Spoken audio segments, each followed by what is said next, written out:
The first thing for me is the hunt for the watch. Once I find the items I like, I hunt them down, then I can transmit that passion and excitement to my clients.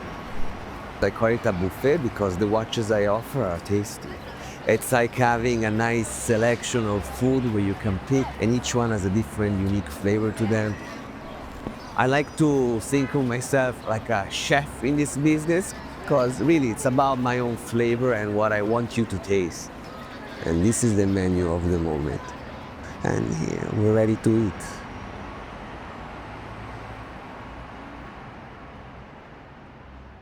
My name is Gai Gohari. I was born in Milano, Italy, and I've been a New Yorker for the past 22 years. And I collect and sell the most exciting, exuberant, and unique watches out there.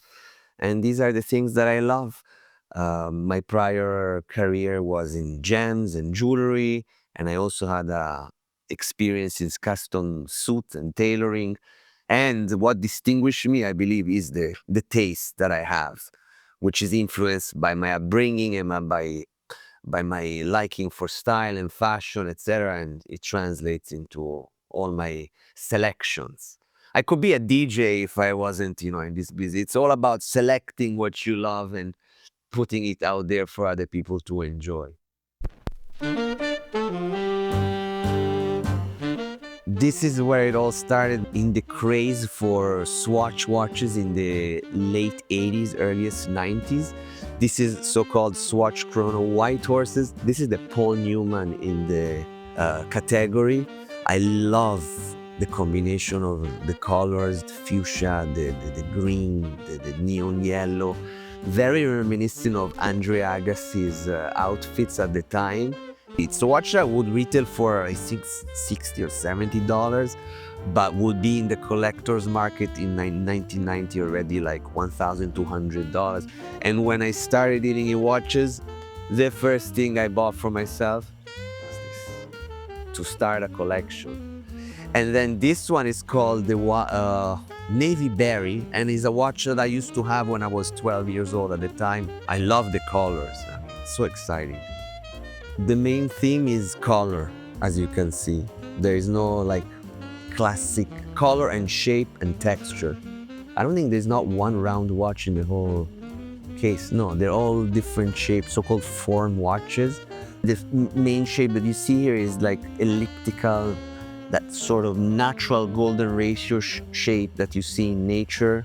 I am drawn to nature and its beauty and God's creation, and I find the intricacy exciting in all, whether it be color, shape, or the texture. It's just, I need that excitement. When I first came here to 47th Street about 23 years ago, I was like blown away because so the whole street was involved. Ground level, up in the buildings, people hustling in the street. I was like, wow, really blown away by the whole vibrancy of the street. It has its great energy and vibe that, I like to be in 3-4 times a week, and it's just, it brings me back to those days of wheeling and dealing. It's a must for my business. To come with $100 means to be very hungry and being very thirsty for success and to make it in life. And that gives you the fuel and drive to really put your mind, heart and body into everything you do to make it and get sort of a revenge on your life. Really, if you're not hungry, you cannot make it in the city. You have to be hungry. And hunger is a good thing because it drives you to reach your utmost potential. I have 3 Patek Philippe Ellipses here from the 70s and 80s. This would be the top watch Ellipse in my collection. Is the reference 3605, and is a classic 1970s elegant, successful man at the time choice. I just vibe with it immensely. And here we have a different iteration on the golden ellipse design, this one being with lugs. The brown dial is exceedingly rare and seldomly seen. I love that copper, sort of color. In every different light setting, it shines and glows different. It catches light beautiful. This is the hobnail texture, which we find on the royal oak. I love that texture because it really has all that intricacy in it, and you can get lost within it. And also has that sunburst effect, so double effect, double beauty. Patek Philippe is famous for making so many great watches and grand complications and the classiest pieces ever, but I find myself drawn to mainly to the golden lips because you see the exuberance of Patek. You see more creativity, that was the word I was looking for, more creativity within the golden lips line. And also it being from the 70s and 80s, it's an era that I'm particularly fond of. It just speaks my language. It gives me the vibe of elegance, at the same time funkiness. It really represents me, the golden lips line within Patek Philippe.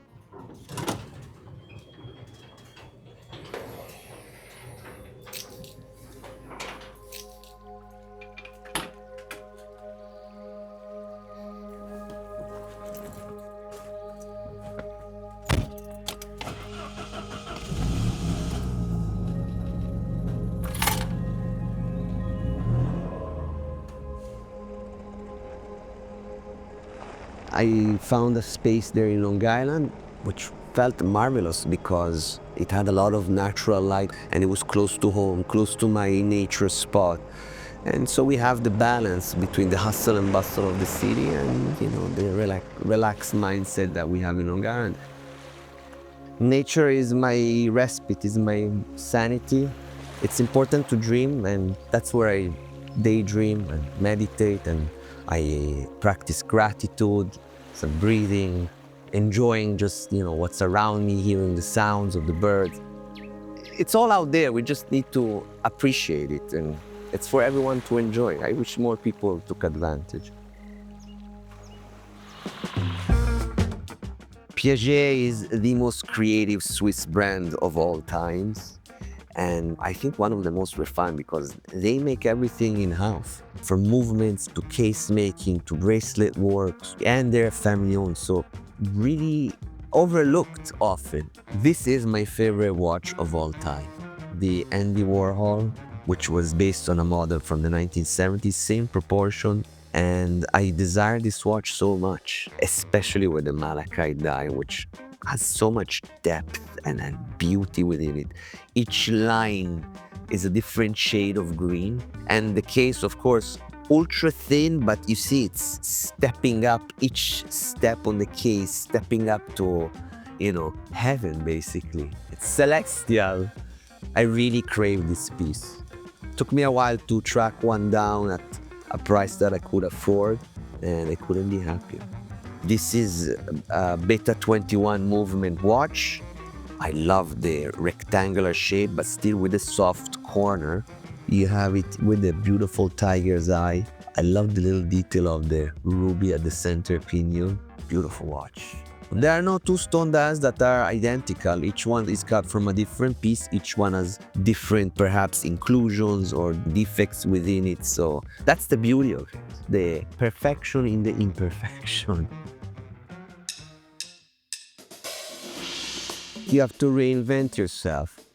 It's very important always to adapt to the situation, not be stagnant. I had to reinvent myself a few times because I started dealing with Piaget more and more. Now I think the market catched up once again. Times change, businesses change, needs change. We need always change. And if we don't change, we become stagnant. I always like to challenge myself. Once I feel it's capped, I lose interest. I need always that challenge. We'll have to find new forms of excitement to keep the momentum and the heartbeat high. We're not done. We have one of my favorites, the Porsche Design. And this one, for me, being the quintessential one, so-called Compass Ur. I love the orange accent secondhand. And I love the fact that the dial patinated to a gorgeous caramel brown. I love this watch.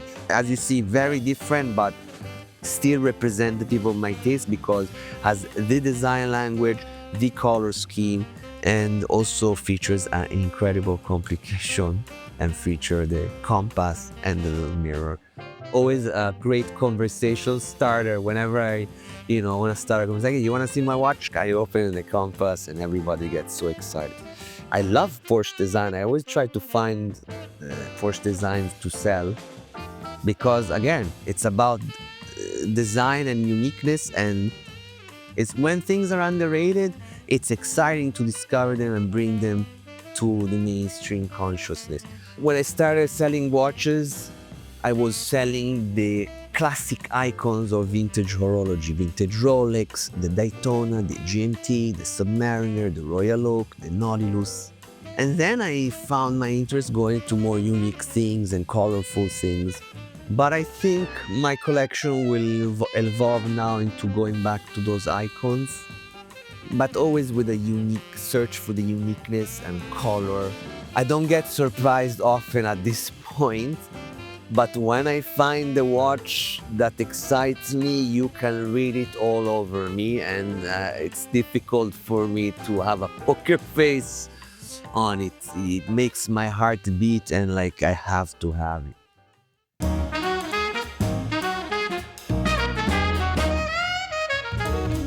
Good taste is taught by your influences and where you grew up, but it's something that you can acquire with time by learning and being surrounded by tasteful people and tasteful situations.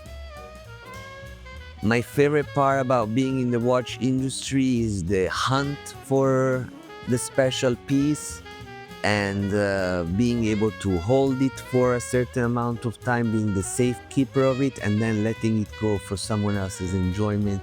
And also, I love to have long-term relationship with my clients. I love that aspect. I love the continuity of the dealing with the same clients, the same watches.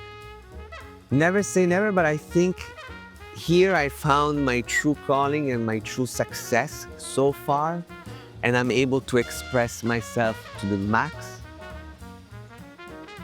I'm looking forward to expand the business even more. I'm looking forward to the day my son will join, I guess in maybe 6 years or so.